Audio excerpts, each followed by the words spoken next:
Staying healthy these days is so important. Well, not just these days, really all the time, because if you don't have your health, you really can't do anything really well. And you only realize that when you don't have your health anymore. I'm very blessed and lucky that I have been very healthy, but I also have been doing a lot, and I want to share 10 healthy, just pretty much minimalist habits that are going to help you stay and remain healthy this year.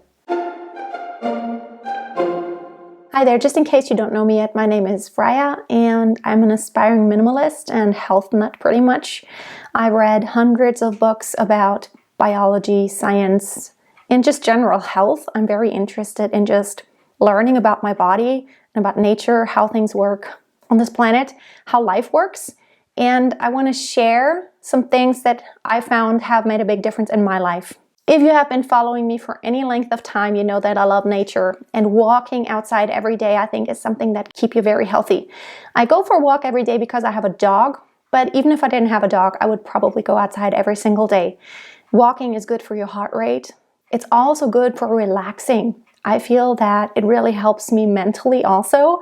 Just looking at nature, there is actually scientific proof that just watching a creek or water, or sitting by the water, or listening to the trees or the leaves of the trees, listening to the birds is calming, and it does reduce your stress hormones. So walking is a great way to reduce stress. And to me personally, when I walk, it really helps me think, and I come up with the most brilliant ideas when I'm on my walks. The next habit that is so important is to ditch the sugar. Sugar is really poison when you think about it. Sugar really messes with your hormones and with a balance. So if you can just get used to not having as much sweet taste, that is the first big, huge step. Just substituting sweet with another sweet flavor isn't really going to help you, because you're going to continue to crave this sweet flavor, and you're not really going to give your body the signal that there isn't any sugar. You're just going to trick your body into still thinking there's sugar, but there isn't any sugar coming, and it can actually lead to a more opposite effect than what you wish for. I would suggest just reducing the sugar. So if you drink coffee or tea and you usually have 1 teaspoon of sugar, maybe reduce it to half a teaspoon. Don't substitute. Just try to get yourself used to having less of a sweet taste. Also keep in mind that fruit is definitely sugar. It is a better form of sugar than just white granulated refined sugar, but it is still sugar. So it is really a good idea to just wean yourself off of craving so much sweet taste. I can tell you from experience that you very much get used to it, and just maybe combating it with sour. To me, having some lemon in my water really reduces my cravings for sweetness. And in general, if I have some ginger water or ginger tea, I find it reduces my hunger overall. The next thing that has nothing to do with food or exercising, but I think your mind is also a really important aspect, is just to get organized.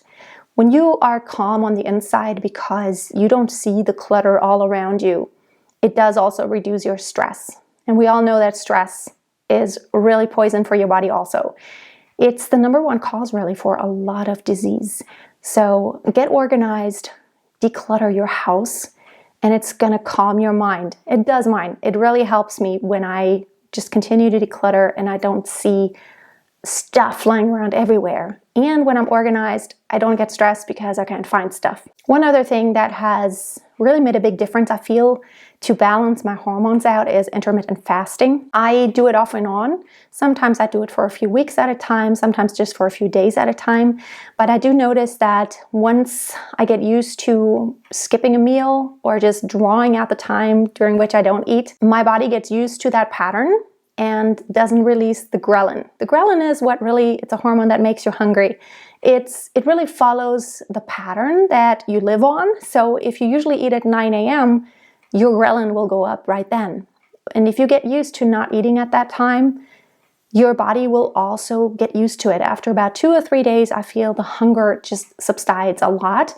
So try intermittent fasting. You get into ketosis and you really get into repair mode instead of constantly digestion mode. One more thing that I think helps a lot, especially when you get older, but really at any age, is to stretch.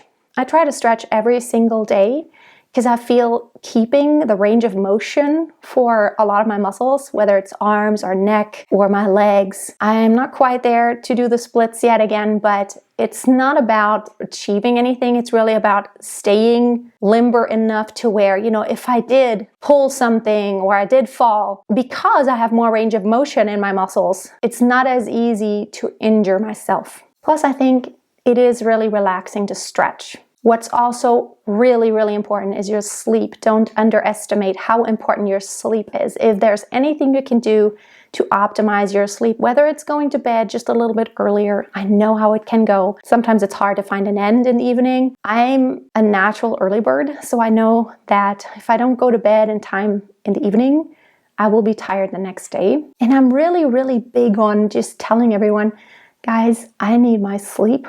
And everyone knows that because I'm an early to bed and early rise person. Everyone kind of understands because I'm usually the one awake first, and I work out and I work before anyone's even up in the house. This is just my inner clock.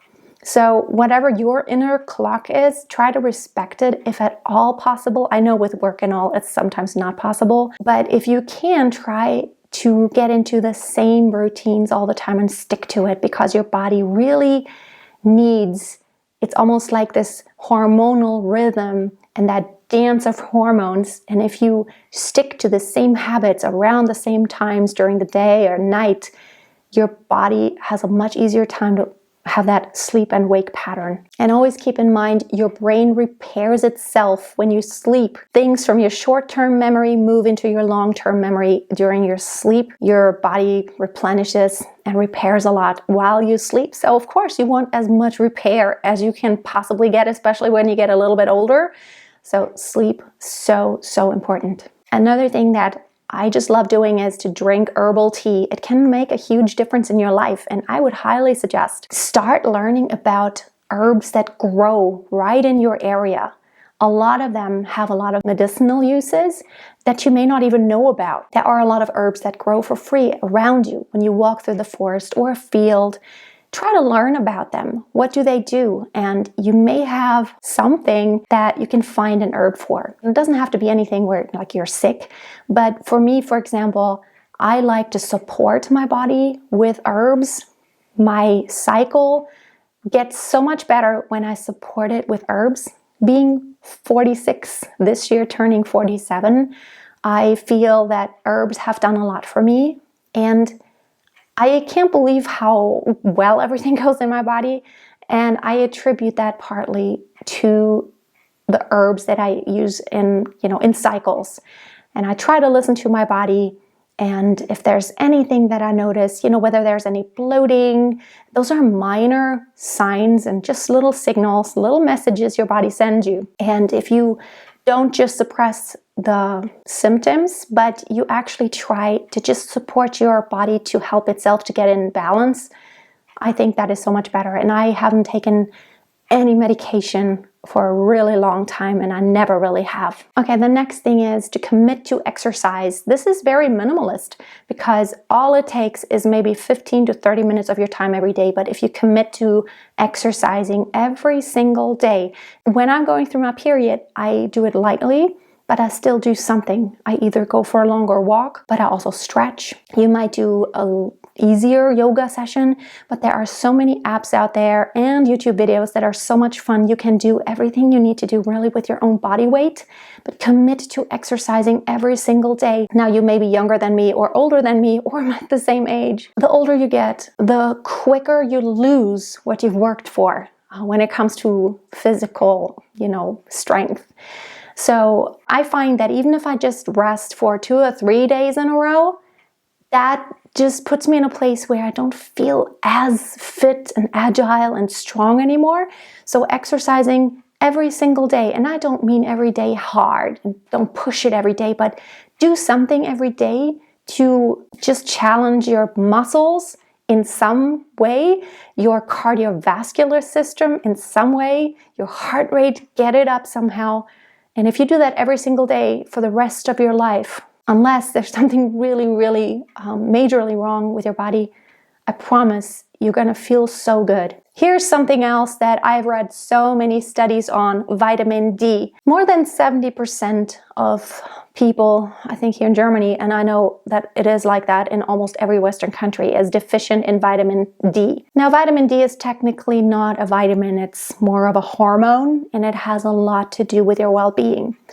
So your bones benefit from vitamin D, your teeth benefit from vitamin D, your hormone balance benefits from vitamin D, your immune system benefits from vitamin D. Have your vitamin D levels tested. Chances are huge that even if you go outside in the sun, that you are deficient. I had my levels tested last November, and that was after a long summer of me being outside a lot. I go outside in nature quite a bit and into the sunlight also, limited time. But my levels were just on the limit to where it wasn't low, but it was on the lower limit. Now the 30, I don't know what the unit is, but the 30 is what they want it to be minimum. But I've read a lot of studies, a lot of experts I've listened to that say 40 or even 50 can be even better when it comes to really, during the winter, especially when you want your immune system to be very strong, and especially with Corona going on and a lot of other things that potentially could hit you at any time, because the world is full of viruses and most of them are not pathogens. But when you do encounter a pathogen, you want to be well prepared and you want your body to be as strong as possible. So vitamin D supplementation, and the best way is to take it in oil form. I even give it to Romy, 1,000 units per day, and we have not been sick. I have not been sick for almost 2 years, not even the sniffles.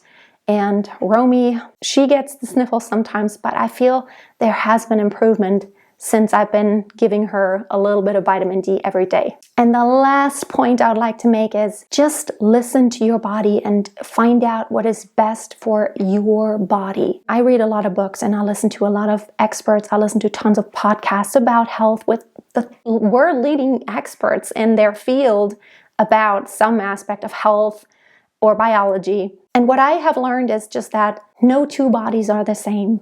You are so unique.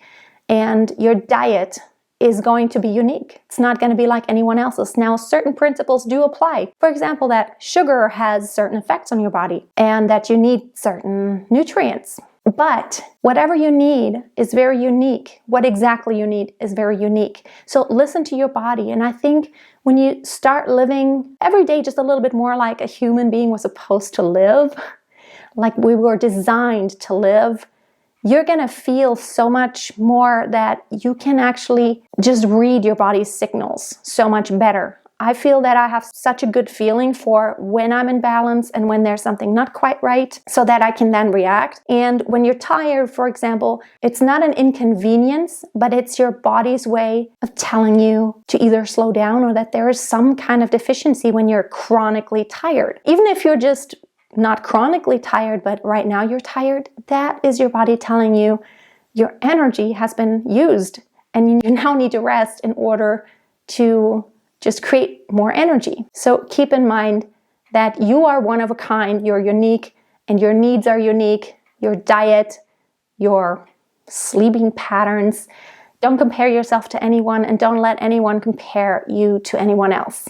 Even your body shape and your weight, it is unique, and all that matters is, do you feel good? So that was all for today. I hope you have a great day. It is so important to stay healthy and well these days. Stay safe, stay healthy, and keep it simple.